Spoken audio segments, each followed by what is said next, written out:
பசி உடலில் வாழட்டும், பூமியில் உணவு உற்பத்தி பெருகட்டும்.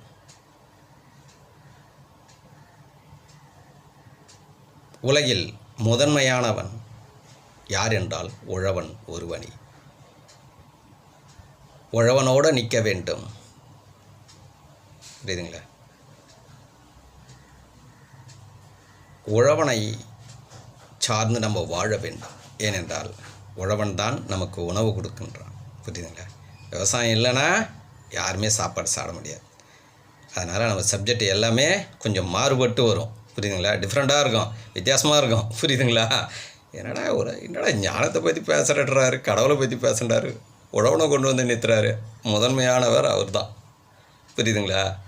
நான் பிறந்ததுலேருந்து நான் தாய்ப்பால் குடித்தேன். தாய்ப்பால் குடித்ததுலேருந்து அறுசுவை உணவு உண்ணுகிறேன். சின்ன வயசு, ஒரு வயசில் அம்மா அப்பா வந்து எனக்கு இட்லி தோசை எல்லாம் கொடுத்தாங்கன்னு வச்சேன். அன்றைக்கி யார் தேவைப்பட்டது எனக்கு? ஒரு வயசில் உழவர். இன்றைக்கி வரல எனக்கு உழவர் தேவை. புரியுதுங்களா? ஆழ்ந்து சிந்திக்கணும் சப்ஜெக்டை. புரியுதுங்களா? நீங்கள் ஞானம் அடைந்தாலும் உங்களுக்கு உழவர் தேவை. நீங்கள் பக்தி மார்க்கத்தில் இருந்தாலும் உழவர் தேவை. நீங்கள் உண்மை மார்க்கத்துக்கு வந்தாலும் உழவர் தேவை. புரியுதுங்களா? எல்லாத்தையும் கடந்தவர்கள் யார் என்றால் உழவர்களே. உழவருக்கு தான் முக்கியத்துவம் கொடுத்து பேசுவேன் நான். ஏன்னா அவங்க இல்லைன்னா இன்றைக்கி இது நான் பேசக்கூட முடியாது. ஏன்னா என் உடம்புல சத்து இருக்காது. என்று நான் பேசுவதில் சக்தின்னு வராது, சத்துன்னு வரும். புரியுதுங்களா? சத்தில் மிஸ்யூஸ் பண்ண முடியாது, சக்தியில் மிஸ்யூஸ் ஆகும். நம்ம நடத்துகிற பாடம் யாருமே உலகத்தில் மிஸ்யூஸ் பண்ண முடியாது. நீங்களும் என் சப்ஜெக்டை கேட்டு இந்த சப்ஜெக்டுக்குள்ளே நீங்கள் வந்தீங்கன்னா நீங்கள் மிஸ்யூஸே பண்ண முடியாது. நானும் மிஸ்யூஸ் பண்ண முடியாது, நீங்களும் மிஸ்யூஸ் பண்ண முடியாது. உலகத்தில் யாருமே மிஸ்யூஸ் பண்ண முடியாது. எது என்றால் உணர்வு. என்னுடைய உணர்வு எனக்கு சொந்தம், உங்களுக்கு யூஸ் ஆகாது. உங்களுடைய உணர்வு உங்களுக்கு சொந்த, பிறருக்கு யூஸ் ஆகாது. மிஸ்யூஸே பண்ண முடியாது. உலகத்தில் மிஸ்யூஸ் பண்ண முடியாதது எது என்றால் உணர்வு. அதுதான் ஆதிநிலை, அதுதான் பசியும் உணவுன்னு சொல்லி கொடுப்பேன். அதனால தான் நான் என்ன முக்கியத்துவம் கொடுக்குறேன்? உழவருக்கு முக்கியத்துவம் கொடுக்குறேன்.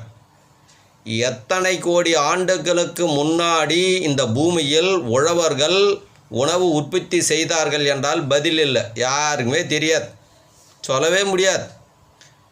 ஆன்மீகத்தை கூட ஒரு தோராயமாக கல்வெட்டு வச்சு கண்டுபிடிச்சி நம்ம சொல்லிடலாம்.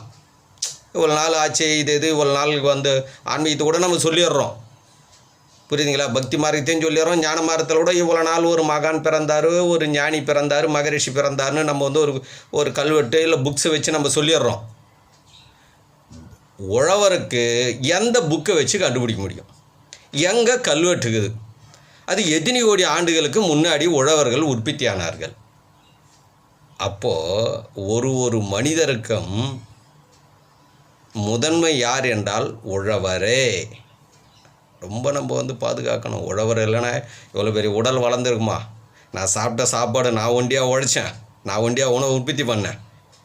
கிடையாது. எல்லா உழவர்களும் சேர்ந்த உழைச்சாங்க, உணவு வந்தது, நான் சாப்பிட்டேன். அதனால் சப்ஜெக்டே வித்தியாசமாக இருக்கும். புரியுதுங்களா? உலகில் முதன்மையானவர் யார் என்றால் உழவர்கள். நம்ம மண்ணின் மரபை பாதுகாப்போம். புரியுதுங்களா? நமக்காக இருக்கிற இயற்கைகளை நாம் பாதுகாக்கணும். பாடமே மாறுபட்டு வரும். புரியுதுங்களா? எல்லாம் வரும். இந்த உண்மை மார்க்கத்தில் கொண்டு வந்து உங்களை லாஸ்ட்டு நிற்பீங்க. உண்மை மார்க்கத்தில் நீங்கள் வரும்போது அத்தனையும் உங்களுக்கு புரியும். அது அத்தனையும் எது புரிய வைக்கும் என்றால் உங்களுடைய உடல் உங்களுக்கு புரிய வைக்கும். இது முன்னாடி வீடியோவில் பார்த்தீங்களா, நான் ஒரே ஒரு செயலை செய்வேன். சிம்பிளானது. உங்களுடைய உணர்வை தூண்டிக்கொண்டே இருப்பேன். யார் வந்தாலும் உங்கள் உணர்வை தூண்டுவேன். உங்கள் உணர்வு எதை சார்ந்து இருக்குது என்றால் படைப்பை சார்ந்து இருக்குது. அந்த படைப்பு எது என்றால் இயற்கை. புரிஞ்சிடுச்சிங்களா? இயற்கை. அந்த இயற்கையை தூண்டிக்கொண்டே இருப்பேன். இந்த உடல் என்ன? இயற்கை. அது எதை விரும்பும் என்றால் மண் சத்து, நீர் சத்து, நெருப்பு சத்து, காற்று சத்து, விண் சத்து, பஞ்சபூத சத்தச்சா. இது 5 கேட்குது அந்த உடல். பாடத்தை கூர்ந்து கவனிங்க. சக்தின்னு வராது, சத்துன்னு ஒரு மிஸ்யூஸே பண்ண முடியாது. அடுத்து இனிப்பு சத்து, உப்பு சத்து, கசப்பு சத்து, தோற்பு சத்து, புளிப்பு சத்து, கார சத்து. 11 சத்துக்களை இந்த உடல் கேட்டுக்கொண்டே இருக்கும். நீங்கள் கொடுத்து கொண்டே இருக்கிறவர்களும் உங்களுடைய உடல் ஆரோக்கியமாக வாழும். புரியுதுங்களா? சூப்பராக இருக்கும். இது வந்து உண்மை மார்க்கம், இது வந்து சத்து மார்க்கம் அப்படி கூட வச்சுக்கலாம், சத்துன்னு வச்சுக்கலாம். சக்தி விட்ருவோம். சக்தி எங்கே தேவை? பக்தி மார்க்கத்துக்கு, ஞான மார்க்கத்துக்கு சக்தி தேவை. அடுத்து உண்மை மார்க்கத்துக்கு வரும்போதே நம்ம வந்து சக்தி விட்டுட்டு சத்துக்கு வந்துடும். சூப்பராக இருக்கும். உங்கள் உடம்புல இருக்கிறது அனைத்தையும் நீங்கள் காணலாம். நன்றி, மகிழ்ச்சி. பசி உணவு மகேந்திரன்.